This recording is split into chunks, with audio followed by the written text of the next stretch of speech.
মামা ট্রেনে তো উঠলাম, এখন ট্রেন নিয়ে একটা কবিতা বলি। তাহলে সুন্দর একটা কবিতা ক। তোর মতো মদনের কবিতা তো সেই শুনছিলামই। তোর মতো মদনের কবিতা আর একটা শুনি, মেলা দিন তারা তো শুনি না। ঝকঝকাঝক ট্রেন চলেছে রাত দুপুরে, ওই ট্রেন চলেছে ট্রেনের বাড়ি কই? নানির বাড়ি যাইতে গিয়ে হইল দফা রফা, কখন যায়া আমি খামু অনেক রকম বড়া, নানির বাড়ি যায়া খামু অনেক রকম পিঠা, মায়ের কাছে যায় কম পিঠাগুলো লাগছে অনেক মিঠা। আহারে, মধুর আজকে কবি হয়ে বেড়াইছে রে। সুন্দর একটা কবিতা কইলো আমারে, সেই সুন্দর। এত সুন্দর কবিতা আমি জীবনে শুনি নাই। মধুরের মুখ থেকে এত সুন্দর কবিতা যাওয়া দেয় আমি এদের আমি জানতামই না।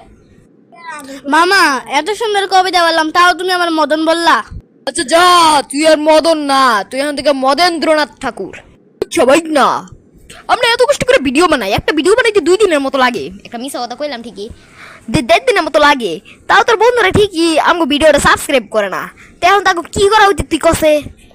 না মামা, আমার বন্ধুরা ভালো আছে, ওরা আমারে সাবস্ক্রাইব করবো, দেখো তুমি। হ্যাঁ, 1 বছর ধরে সাবস্ক্রাইব করতেই আছে। আচ্ছা মামা, তোমার বার্থডে তারিখ কবে গো? যেদিন তোর মামা পয়দা হইছে না, ওই দিন হচ্ছে আমার বার্থডে তারিখ, বুঝছস নি? মামা তারিখ মারিক কও। ওই তো মার্চ মাসের 32 তারিখে।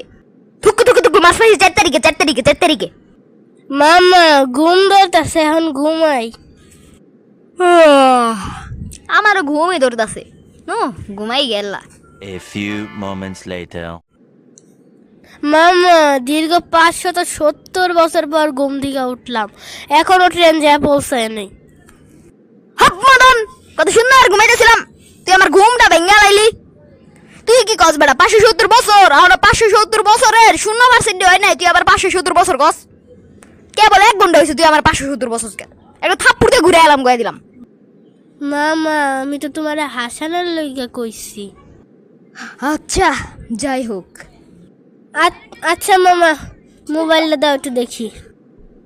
আরে তুই এখন মোবাইল দিয়ে কি করবি? সারাদিন শুধু মোবাইল।